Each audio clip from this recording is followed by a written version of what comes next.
आपके ऊपर भी लोग आरोप लगा रहे हैं, जेएमएम सेल चला रहा है कि जो है गीता सिंह उरांव जो है बीजेपी के एजेंट के तौर पे काम कर रही है, यहाँ के भोले भाले आदिवासियों को भड़काने का काम कर रही है, बरगलाने का काम कर रही है। रूल से पहले अगर ये रैंप नहीं हटता है तो इस बार नहीं हटा तो कभी नहीं हटेगा, ये इतना तो पक्का है। सिर्फ सरना ही नहीं, मसना, अखड़ा, गावा देवती, मड़ई, इस पर भी अतिक्रमण हो रहा है। झारखंड में इन दिनों मैया सम्मान योजना का जो मुद्दा है वो जोरों पर है, लेकिन झारखंड की राजधानी रांची में आएंगे तो यहाँ पर एक अलग मुद्दा चल रहा है। आपको बता दें कि अभी पहले ही झारखंड की राजधानी रांची को बंद किया गया था। सिरमटोली में स्थित केंद्रीय सरना स्थल है, वहाँ के मुख्य द्वार के पास फ्लाईओवर रैंप उतारा गया, जिसको लेकर आदिवासी समुदाय काफी खफा है। कुछ दिन पहले ही तमाम आदिवासी जो विधायक हैं, सांसद हैं, उनका पुतला दहन किया गया, उनका दाह संस्कार किया गया है। हमारे साथ बातचीत करने के लिए गीता श्री उरांव जी हैं, कांग्रेस की नेत्री हैं, पूर्व शिक्षा मंत्री भी रह चुकी हैं। केंद्रीय सरना स्थल जो कि सिरमटोली में स्थित है, वहां पर फ्लाईओवर रैंप उतारा जा रहा है,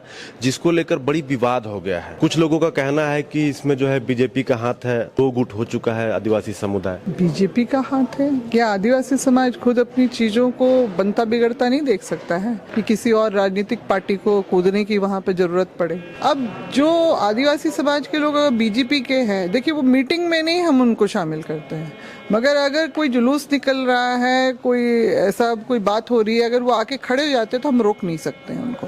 तो यही सब चीज़ों को लेके बेवजह बेबुनियाद तरीके से इसको उछाला जा रहा है। मुझे मालूम है कि एक सामाजिक आंदोलन, जन आंदोलन को राजनीतिक रूप कैसे देके इसको भटकाने की और लोगों को भरमाने की कोशिश की जा रही है, और वो भी एक ऐसे व्यक्ति द्वारा जिसका मैं क्या बोलूं। अब तो वो आपके ऊपर भी लोग आरोप लगा रहे हैं, जेएमएम सेल चला रहा है कि जो है गीता सिंह उरांव जो है बीजेपी के एजेंट के तौर पे काम कर रही है, यहाँ के भोले भाले आदिवासियों को भड़काने का काम कर रही है, बरगलाने का काम कर रही है। बिल्कुल बिल्कुल, वो मैंने भी देखा है और मैंने उसका जवाब भी फेसबुक में डाला है कि मेरे पिताजी जिन्होंने 1969 में जो सिरमटोली के सरना स्थल को अतिक्रमण मुक्त करवाया था और उसको पुनर्स्थापित करके, क्योंकि उनको वहाँ की जो इतिहास की जानकारी कि 3 तरह के जो अगर खतियान में दर्ज है, यानी वो खरीदी हुई जमीन तो है नहीं, व्यवस्था की जमीन है। तो और ये भी बातें आई कि आदिवासी समाज अपने गौरवशाली इतिहास और परंपरा, रूढ़िवादी परंपरा, संस्कृति, सब कुछ होते हुए भी क्यों हीन भावना में डूबा हुआ है, क्यों पीछे है। तो फिर तब उन्होंने 1970 में सरल शोभा यात्रा की जो शुरुआत और उसकी प्रारूप इस तरह से बनाया कि कांके नामकुम बेड़ो से वहाँ पर पूजा अर्चना करने के बाद वहाँ के पहान की अगुवाई में खोड़ा दल, मतलब जो नृत्य मंडली, वो हातमा जो मोराबादी में है, उसका भी बहुत महत्वपूर्ण वो एक सरना स्थल है। वहाँ पर पहुँच के वहाँ के पहान के साथ में मेरे पिताजी भी चल के पैदल सिरमटोली तक आए, सिरमटोली सरना स्थल तक। उसके पीछे मुख्य उद्देश्य यही था कि लोगों में वो चेतना और वो सब बातों को, और देखिए जो मात्र 100-125 लोगों के द्वारा शुरू की गई थी वो शोभा यात्रा आज कितना बृहद रूप ले चुकी है। मतलब वाकई में शोभा यात्रा जो है उसका देखने लायक है, जो विदेशी चैनल्स में भी प्रसारण इसका, मतलब देश विदेश में हो रहा है। और मैं उनकी बेटी हूँ, इस बात को मैं हमेशा से समझती आई हूँ, और मैंने ये अपने पिताजी से, अपनी माँ से भी सीखा है कि जहाँ समाज का अहित हो तो फिर कोई भी हो, आपको खड़ा होना है उसको सुधारने के लिए, उसको बचाने के लिए। क्योंकि 1960 के दशक में जब पूरे देश भर में भूदान आंदोलन हो रहा था, विनोबा भावे जी की अगुवाई में राष्ट्रव्यापी भूदान, तो मेरे पिताजी ने देखा कि आदिवासियों की भी ज़मीन जा रही है, तो तत्कालीन प्रधानमंत्री इंदिरा गांधी जी से मिले और उन्होंने कहा कि आदिवासी की अस्तित्व का आधार उसकी जल जंगल ज़मीन है, अगर वो उससे ले ली जाएगी तो वो तो आदिवासियत खत्म होने में ज़्यादा दिन नहीं लगेगा, उसकी परंपरा संस्कृति खत्म होने में नहीं लगेगा टाइम। तो इंदिरा जी ने भी उनकी बातों को गंभीरतापूर्वक समझते हुए तुरंत तत्काल एकदम भूदान आदिवासियों का रुकवाया। और उसके बाद फिर एकीकृत बिहार के समय जो आपके विधानसभा और विधानमंडल से पारित होके आपका CNT एक्ट में भू वापसी की धारा 71A जुड़ा। तो वो तो एक राजनीतिक व्यक्ति थे, उनको इन सामाजिक चीज़ों में पढ़ने की क्या जरूरत थी। लेकिन मगर जहाँ समाज की जरूरत हो वहाँ पर तो आप मैं मुख्य बात यह है कि जिस प्रकार से भी आंदोलन कर रहे हैं आदिवासी समुदाय के लोग, आप जो है सत्ता दल पार्टी से ही हैं, क्योंकि कांग्रेस भी सत्ता में है, तो क्या आपकी बात राज्य के मुख्यमंत्री हेमंत सोरेन, गांडे विधायक कल्पना सोरेन, इन सबों से नहीं हो पा रही है, या जो आदिवासी या जनजाति मामले के जो मंत्री हैं चमरा लिंडा जी, उनसे बात करके इस समस्या का समाधान नहीं जल्द से जल्द कराया जा सकता है? लोगों का कहना है कि 1 तारीख को सरहुल है और उस दिन जो है अखाड़ा भीड़ भाड़ लगती है, लाखों की संख्या में लोग आते हैं, वहाँ पर पूजा करते हैं, तो कैसे होगा वैसे? हाँ, कैसे होगा, यही तो बात है ना। तो मैंने तो 22 जनवरी को ही उनको लिखित रूप से सरना स्थल और सरना भवन दोनों, मतलब ये जो रैंप के बारे में, रैंप को हटाने की बात, और सरना भवन में भी जो उसके निर्माण कार्य में अनियमितता बरती गई है, उसको भी मैंने उस समय बकायदा फोटोग्राफ्स के साथ, फोटो प्रिंट्स के साथ उनको दिया है। ऐसी बात नहीं है। फिर 24 को भी जो हुआ तो सिलसिलेवार हमने, कई बार नहीं पढ़ पाते हैं लोग, तो मैंने पॉइंट वाइज सबको रखा उनके सामने, हर बात को करते हुए। और ये मैं नहीं अकेले नहीं कह रही हूँ, उस दिन और भी संगठन के लोग आए थे, उन्होंने कहा मैडम आपने एक पॉइंट भी मिस नहीं किया और सिलसिलेवार हर बात को रख दिया। तो उन्होंने कहा मुझे मोहलत दीजिए। मोहलत कितना दें समझ में नहीं आ रहा है, क्योंकि सरहुल बिल्कुल सामने है, और ये सरहुल से पहले अगर ये रैंप नहीं हटता है तो इस बार नहीं हटा तो कभी नहीं हटेगा, ये इतना तो पक्का है। तो अगला कदम क्या होगा आप लोगों का? अब वो तो सामूहिक निर्णय होता है, मैं अकेले उसके बारे में कुछ नहीं बोल सकता। अभी राजेश कश्यप जी आप ही के पार्टी से आते हैं, कल ही मैंने उनका इंटरव्यू किया था, वो बोले कि जो उबाल आपके मन में सिरमटोली में स्थित जो केंद्रीय सरना स्थल उसके लिए है, वो उबाल जो आपके मौजा में सरना स्थल उसके लिए होना चाहिए, क्योंकि वहां भी आपकी जमीनें लूटी जा रही है, वहां भी जो है उसको कैप्चर किया जा रहा है। हाँ, वो तो है ही, तो वो तो अल्टीमेटली हो ही जाएगा, फिर वो भी होगा। रघुवर दास जी के समय में भी मैंने देखा, पूर्णिमा जी की कभी मैंने सुना ये किया वो किया, उस समय तो जाहिर था और सभी को एक बार में जेसीबी से लाके उखाड़ा जा रहा था, जिसका विरोध किया गया और रोका गया उसको। तो ये सारी चीजें चल रही हैं, आज भी हैं, मगर ये तो हमारा मूल केंद्र है ना, सबके मन में यही है कि अगर इसको हम लोग नहीं बचा पाए तो हम लोग अपनी जगह में तो जो सरना स्थलों को तो कभी नहीं बचा पाएंगे। हमारे सिर्फ सरना ही नहीं, मसना, अखड़ा, गावा देवती, मड़ई, इस पर भी अतिक्रमण हो रहा है। उनका ये भी कहना था कि हमारा जो है पूजा पठन का कार्य केंद्रीय सरना स्थल के पाहन थोड़ी कराते हैं, मौजा के पाहन कराते हैं, तो फिर इसके लिए क्यों इतना लोग समझ में नहीं आ रहा है? वो खुद बोले हैं वीडियो में।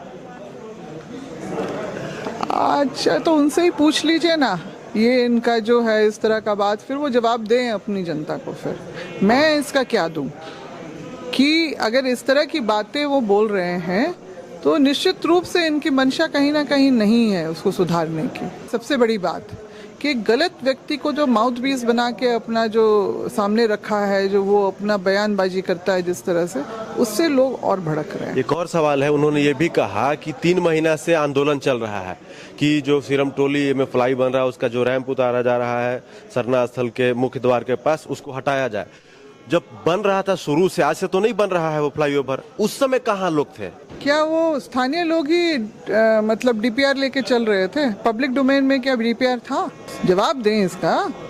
जो लोग इस तरह की बातें बोल रहे हैं ना, वो इस बात का जवाब दें कि नहीं, पार्टी के विधायक बोल रहे हैं। वही तो, जिनका भी नाम लिया, मैं उनको क्या बोलूं? मैं यही बोल रही हूँ कि डीपीआर ना पब्लिक डोमेन में था, और मेरी जो मैंने बताया, आपको बताया कि नहीं बताया, इतनी बार मैं बोल चुकी हूँ कि 2022 में जिस दिन सरना भवन का जो शिलान्यास होने वाला था, मुख्यमंत्री जी ही करने वाले थे, उसी दिन मुझे सूचना मिली और मैं उस सूचना के बाबत वहाँ पहुँची, ये कि ठीक गेट के सामने ड्रिलिंग हो रही है सॉइल टेस्टिंग के लिए, और वहाँ पिलर स्पैन जरूर खड़ा होगा। तो मैं वहाँ पहुँची और वहाँ देखा कि इंजीनियर चीफ आरसीडी अपनी टीम के साथ बैठे हैं। टेक्निकल बात है, टेक्निकल व्यक्ति से ही कि मुख्यमंत्री, उनको तो आने में देर था, उनको मैंने सारी बातें कही कि इस तरह का होगा तो बहुत दिक्कत होगी लोगों को। उन्होंने कहा नहीं मैडम, हमें भी पता है इसके बारे में, और डीपीआर जो है उसी के हिसाब से डिज़ाइन किया गया है। यानी सफ़ेद झूठ बोला उन्होंने, ठीक है ना। और ये बात जो है कि पब्लिक डोमेन में क्यों नहीं आया। जब ऐसा था ना, उन लोगों ने दीवार तोड़ने से पहले कोई नोटिस दिया, बोलते तो है नोटिस दिया, किसको दिया भाई? सरकारी कागज बिना आप हस्ताक्षर के लिए लेंगे क्या, वो भी इतना बड़ा? तो वो भी बातें चल रही हैं, हवा में उड़ाई जा रही हैं कि क्यों नहीं किया। अरे लोगों ने तो तब करना शुरू किया 2024 के दिसंबर में, जब उन्होंने देखा, क्योंकि मैंने भी नवंबर में देखा था कि जब तक जुटको बना रहा था तो उसका जो हाइट है वो बिल्कुल प्रॉपर आपका कनेक्टिंग फ्लाईओवर एलिवेटेड वाला जो चल रहा था। दिसंबर का तो मुझे नहीं पता, मैंने तो जनवरी में जाके देखा कि रैंप उतार दिया गया। तो मगर वहाँ के सिरम टोली के स्थानीय लोगों ने जब देखा कि इसका जो है स्लोप जो है डिजाइन चेंज हो रहा है, वो झुक रहा है, तब से इन लोगों ने लिखा पढ़ी करना शुरू कर दिया था। तो विरोध तो वहां से शुरू कर दिया था। मतलब कि ये तो बड़ी अनोखी बात हो गई कि भाई आप टीम के साथ क्यों नहीं बैठे इंजीनियर्स की। ऐसा कभी होता है? कभी जनता को बुलाया जाता है? आज तक नहीं बुलाया गया है, बल्कि जो आया मनमाने तरीके से ही होता है। तो ये बोलना कि तब क्यों नहीं किया, या 2 साल से हो रहा था तो 2 साल में तो ऐसा कोई नजारा नजर, मैं तो बोल रही हूँ नवंबर में लगता है कि इसमें कुछ साजिश भी हो रही है। साजिश तो बहुत बड़ी साजिश है, षड्यंत्र। जब आरसीडी के इंजीनियर चीफ ने ये बातें कह दी कि ऐसा कुछ नहीं होगा, उसके हिसाब से ही हम लोग डिजाइन कर रहे हैं डीपीआर, और उसके बावजूद अगर ऐसी होती है तो निश्चित रूप से हमारी चीजों को खत्म करने का, नष्ट करने का, धूमिल करने का, हमारी परंपराओं पे आघात करने का ये षड्यंत्र जो शुरू हुआ है, ये मनुवादी जो है सिस्टम जो चल रहा है ना अभी वर्तमान में, उसका ही ये हिस्सा है। अंतिम सवाल रहेगा मैम, 32 जनजाति पाई जाती झारखंड में।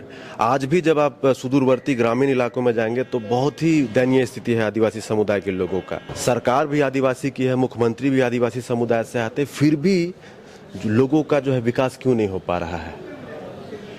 विकास तो देखिए वही ना, मैंने कहा सिस्टम में बहुत लोग ऐसे हैं जो आदिवासियों का विकास नहीं होगा। आप भी शिक्षा मंत्री थी। हाँ मैं थी, और अभी स्कूलों का स्थिति देखिए कैसा है। तो मैं 15 महीने में मैं क्या कर सकती थी, जिसमें आपका 2 महीने के लिए लोकसभा, 2 महीने के लिए मेयर चुनाव आ गया था बीच में। तो मैंने तो फिर भी बहुत अपने हिसाब से जितना हो सकता था जोर लगा के काम किया। अभी हाल में ही आया था ये आपके स्टेडियम का मामला आया था, जिसको मैंने देखा और मैंने उसमें तत्काल फौरी तो जो तुरंत हो सकता था मैंने उसमें कभी भी देरी नहीं लगाई, तुरंत स्टेडियम खुलवाया प्लेयर्स के लिए, जनता के लिए। बहुत हाई रेट हुआ करता था, कोई ऑर्गेनाइज, मतलब ये हुआ, मैंने तो वही कहा कि इनकरेज करना चाहते हैं स्पोर्ट्स को कि डिस्करेज करना चाहते हैं। ऑर्गेनाइजर इतना पैसा इतने दिन के लिए कहाँ से लेके आएगा? और फिर जो है ये क्या बोलते हैं, स्टेडियम मैनेजर, कोच, सब कुछ मैंने अपॉइंट करवाया। और यहाँ तक कि जो खिलाड़ी का रिकॉर्ड अच्छा हो उसका मैंने कहा, हमारी सेक्रेटरी जो थी स्पोर्ट्स की, कि इन्वेंट्री बनाइए जो जैसे कि मैंने खुद अपनी आंख से देखा कि शूटिंग के जो 2 लड़कियां जो थी, एक शूट मतलब करती थी, फायर करती थी, फिर रखती थी, फिर दूसरी उठाती थी। मैंने पूछा क्या बात है, बोलती हमारे पास है ही नहीं। तो फिर वो जो आपके 2011 में जो 34वां स्पोर्ट्स ये नेशनल गेम्स हुआ था, मतलब लाखों का सामान लाके डंप किया हुआ था, मतलब सड़ जाएगा, उनको खिलाड़ियों के हाथ में दीजिए। और ऐसे आर्चरी का, साइकिलिंग का, जो भी इक्विपमेंट लाखों का महंगे महंगे मैंने वो सब करवाए। और मेरे ही टाइम में पहली बार, और अभी तक नहीं हुआ है, पारा शिक्षकों का 20% का जो है मानदेय का इंक्रीमेंट हुआ था। वो भी कितनी मुश्किलों के बाद हुआ, वो भी कितना ये जो नौकरशाहों का जो लगड़म झगड़म रहता है उसको करते हुए, उसको काटते हुए मैंने किया। और उसके अलावा भी हमने अपने जो व्यवस्थाएं बनाने की कोशिश की। शुक्रिया।